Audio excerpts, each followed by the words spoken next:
রহিম সূরা মাসাদ, তার মানে সূরা লাহাব, পবিত্র জি কোরআন মাজিদের 111 নম্বর সূরা, যার অর্থ হলো যে পাকানো খেজুর গাছের পাকানো রশি। দেখেন এখানে লেখা আছে, এখানে পাম ফাইবার। হ্যাঁ, এটা খেজুর, পাম মানে তাল গাছও হতে পারে, তাল গাছের জি পাকানো রশি বা খেজুর গাছের পাকানো রশি, এটার নাম হলো জি মাসাদ। আর এই সূরাতে আয়াত আছে 5টি, যেখানে রুকু আছে 1টি। আল্লাহ বলেন তাব্বাত ইয়াদা আবি লাহাবি ওয়া তাব, তাব্বাত ধ্বংস হোক। দেখেন তাব্বাত শব্দটা আছে মাদিতে। হ্যাঁ, তাব্বাত জি শব্দটা আছে কি মাদিতে, মাদি মানে অতীত, মানে মাদি পারফেক্টে, জি জি তার মানে ধ্বংস হয়েছে। হ্যাঁ, জি ধ্বংস হয়েছে হয়েছে হয়েছে তো জি বাস্তবিক, কিন্তু আমরা জানি যখন আমরা কাউকে দোয়া বদদোয়া করব, এটা আমরা ফিউচারের অর্থ তুলব। জি জি যেমন জি আমরা যতবার পড়তেছি তার উপরে যেন ধ্বংসটা পতিত হয়, তাই না? জি তাব্বাত ধ্বংস হোক, আব ইয়াদা 2 হাত, আবি লাহাবিন আবু লাহাবের, নামটাই হলো আবু আবুল লাহাব। আহাব তাহলে আবু লাহাবের 2 হাত ধ্বংস হোক, তাই না? ধ্বংস তাহলে জি এখানে আমরা জি দেখলাম তাব্বা ইয়াতুব্বু, এটা মানে কি করা, ধ্বংস হওয়া, তাই না? ধ্বংস হওয়া ধ্বংস জি হওয়া, টু রুইন। হ্যাঁ, এটা যদি আমরা লিখতে চাই, লিখতে হবে কি টু রুইন। হ্যাঁ, জি জি টু রুইন, ধ্বংস হোক, আমরা লিখে দিলাম।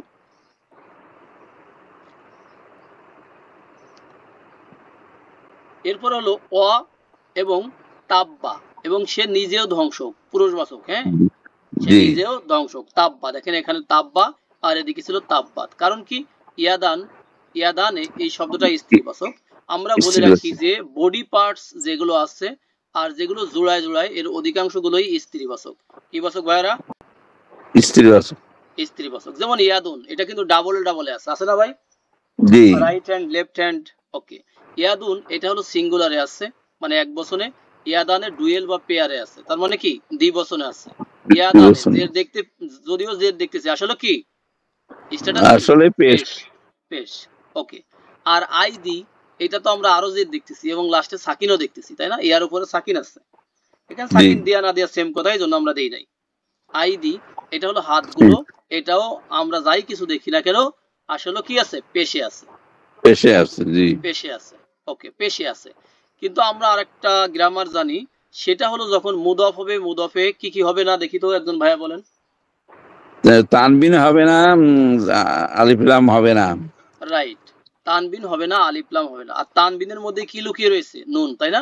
নুন নুন তানবিন, লুকিয়ে রয়ে জি হ্যাঁ, তুন তান তিন, তাই না? তুন তান জি তিন, জি জি দুন দান দিন, এটার মধ্যে লুকিয়ে রয়েছে কি নুন। নুন সাকিন নুন সাকিন এই তার মানে এখানে ছিল একটা কে, সরি, নুন ছিল। হ্যাঁ, ইয়া দানে, জি যেহেতু জি তানবিন হবে না মানে কি নুন হবে না, এই নুনটাকে ফেলে দিলে ইয়া দা এমন দেখাচ্ছে। হ্যাঁ, মনে হচ্ছে ডালপালা সেটা দেওয়া হয়েছে, তাই না? জি জি তাহলে ইয়াদার স্ট্যাটাস কি হবে এখানে, ইয়াদার স্ট্যাটাস ইয়াদার হচ্ছে ইয়া আপনার অবশ্যই পেশ। রফা রফা পেশ হ্যাঁ, রফা, পেশ, যেটা আমরা দেখালাম, এই পেশ। ইয়াদুন, জি ইয়াদানে, আইদি সবগুলোই পেশ। জি আর এই শব্দটা হয়েছে মুদাফ, এই জন্য নুন পড়ে গিয়েছে। আবি লাহাবিন, এখানে মুদাফ মুদাফিলাই হয়ে, আবার ইয়াদার জন্য হয়েছিল কি মুদাফিলাহি। ফাইনালি মোদাবেলাই মুদাফ প্লাস মুদাফিলাহি মিলে তাব্বাতের জন্য হয়ে গেল কি ডুয়ার বা ফাইল। এটা যে ফাইল হয়ে গেল ডুয়ার বা ফাইল। 2 হাত যদি আমরা জি দেখতে চাই, যদি আমাদের মনের কনফিউশনকে আমরা দূর করতে চাই, তাহলে আমরা এখান থেকে সহজেই দেখে নিতে পারি। যদি আমরা 1 নম্বর ভার্সটা দেখি, জি দেখতে পাচ্ছি। হ্যাঁ, দেখেন জি ভাইরা কথা বলবো, সমস্যা নাই। ইয়াদা, জি এই যে দেখেন ইয়াদা আবি লাহাবিন, এখানে কি মুদাফ মুদাফিলাহি হয়ে আবারও মুদাফ মুদাফিলাহি হয়ে ফাইল হয়েছে, ফাইল হয়েছে জি ফাইল হয়েছে।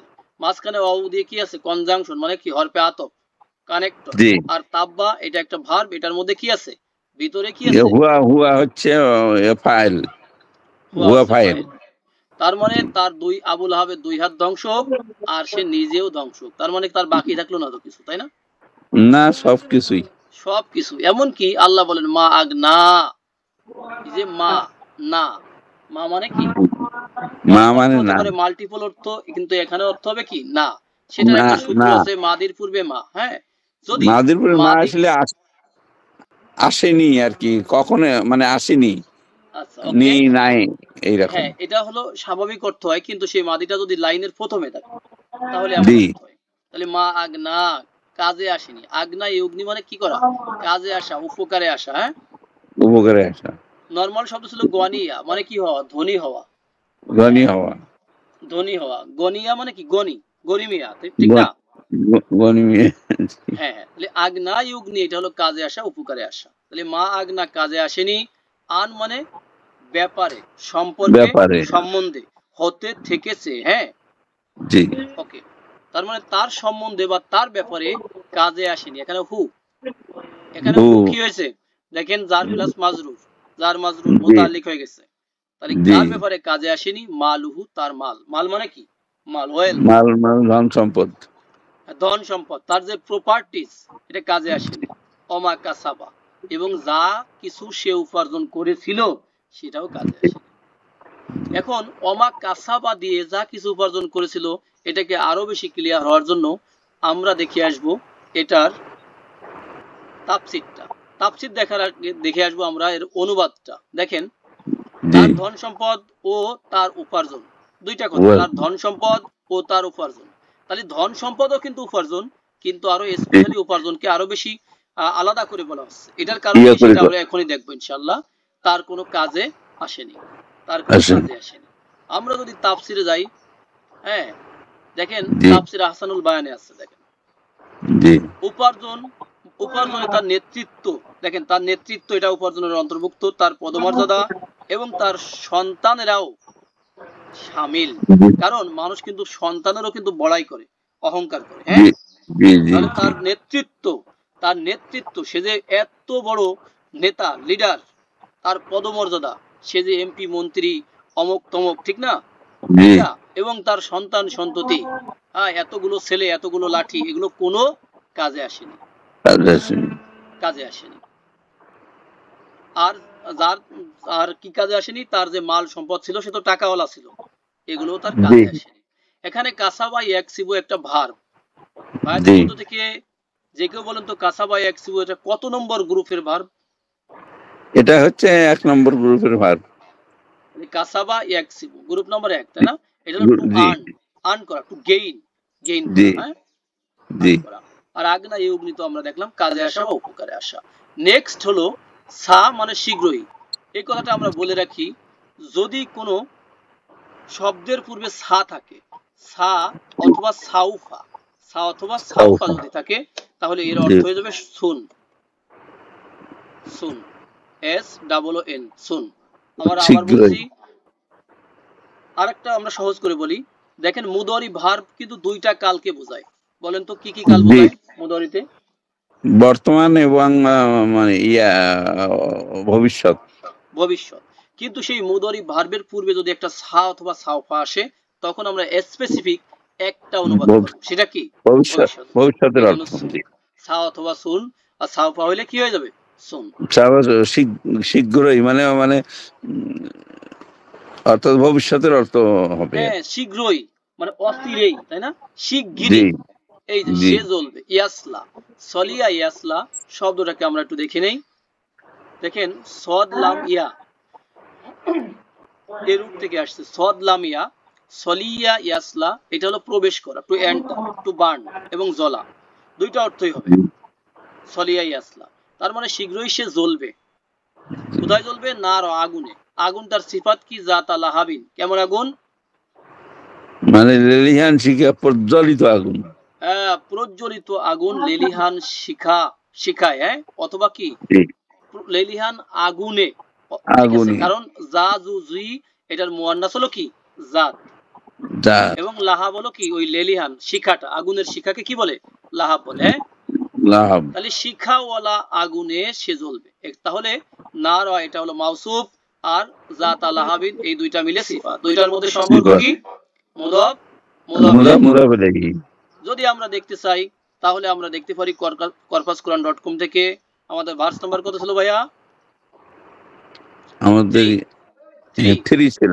জি, এই যে আমরা দেখতে পাচ্ছি জাতা লাহাবিন, এটা মুদাফ মুদাফ ইলাইহি হয়ে এই একটা ফ্র্যাগমেন্ট হয়েছে। আমরা মনে করাই দেই আবার, মুদাফ মুদাফ ইলাইহি, জার মাজরুর, হ্যাঁ, মাতুফ আলাইহি, তারপরে আতফ, হ্যাঁ, এবং আরো যা আছে, এগুলো কোনোটাই কিন্তু সেন্টেন্স না, এগুলো হলো ফ্র্যাগমেন্ট বা ফ্রেজ, Fragment. এগুলো হচ্ছে ইনকমপ্লিট সেন্টেন্স।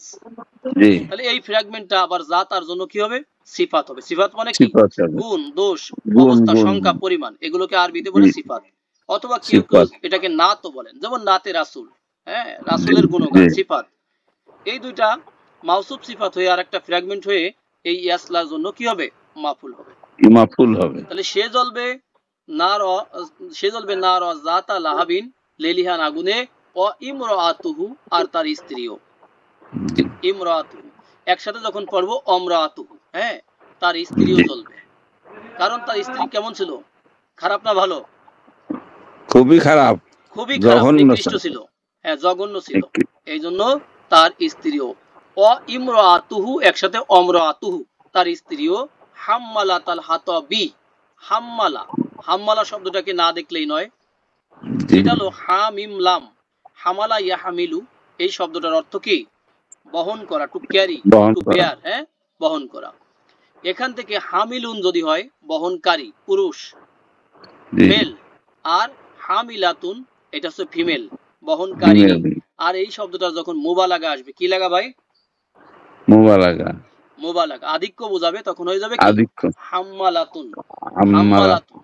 যেমন এর আগে আমরা দেখলাম, তার আগের সূরাটাতে তাইবুন মানে তওবাকারী, আর তাওয়াবুন তার মানে কি? অধিকারে তওবাকারী, তাই না? মানে জি তওবাকারী। এখানে ওখানে আল্লাহর কথা বলা হচ্ছে, মানে কি? আল্লাহ তওবা কবুলকারী, ঠিক আছে। আর বান্দা জি যদি হয় তাহলে বান্দা তওবাকারী, ওটা আমরা জি জানি। ওকে, তাহলে হাম্মালাতুন, এখানে হাম্মালাতুন, হাম্মালাতান, হাম্মালাতিন সবই হতে পারে, আমাদের বাক্যের যা চাই সেই অনুযায়ী। তাহলে হাম্মালাতা একটা হারাকা কেন হয়েছে? তখন আমরা বলবো কি? হাতবি, এটা মুদাফ ইলাইহি। জি ওকে, হাতব মানে হচ্ছে কাঠ, হ্যাঁ, খড়ি, লাকড়ি, ফুয়েল, জি জ্বালানি, এইগুলোর বহনকারিণী, তার স্ত্রী, সেও আগুনে জ্বলবে। কোন আগুনে? লেলিহান আগুনে। ফি জি দিহা, ফি মানে মধ্যে, কখনো কখনো ফি কিন্তু আলার অর্থ দেয়। কিসের অর্থ? আলা, উপরে। ওরে জি আর জিদ মানে কি? জাদা ইয়াজিদু মানে কি? বর্ধিত হওয়া না, বড় হওয়া, লম্বা জি হওয়া, বড় হন সম্প্রসারিত জি হওয়া, হ্যাঁ। তাহলে এখানে জিদুন শব্দটার মানে কি? গলা, গলা মানে তার গলাটা লম্বা ছিল। গোলাম্বা ছিল উম্মে জামিল, আবুল আহাবের স্ত্রী, ওয়াইফ অফ আবুল আহাব, হ্যাঁ। তাহলে তার গলার মধ্যে মানে গলার উপরে, মানে অ্যারাউন্ড, চারপাশে, হা, তার স্ত্রীবাচক, তার গলার চারপাশে কি থাকবে? হাবলুন, রশি, রোপ, মিন মাসাদিন। দেখেন মিন আর মাসাদিন একসাথে যখন মিলিয়ে পড়বো, কি পড়বো? মিম মাসাদ, মাসাদ হ্যাঁ, মিম মাসাদ। তার মানে কি? ওই যে আশের, খেজুর গাছের আশের পাকানো আচ্ছা রশি তার গলার অ্যারাউন্ডে মানে চারপাশে কি থাকবে? পেঁচানো থাকবে। মানে তাকে এভাবে ছাগলের মতো পেঁচিয়ে দেওয়া হবে, হ্যাঁ, আটকে। এটা একটা শাস্তি। তাহলে আজকে আমরা পড়লাম সূরা লাহাব, তাই না? লাহাব সূরা জি লাহাব, সূরা লাহাব। ইনশাআল্লাহ আলহামদুলিল্লাহ আমরা নেক্সট দিনে নেক্সট পড়াটা পড়বো ইনশাআল্লাহ।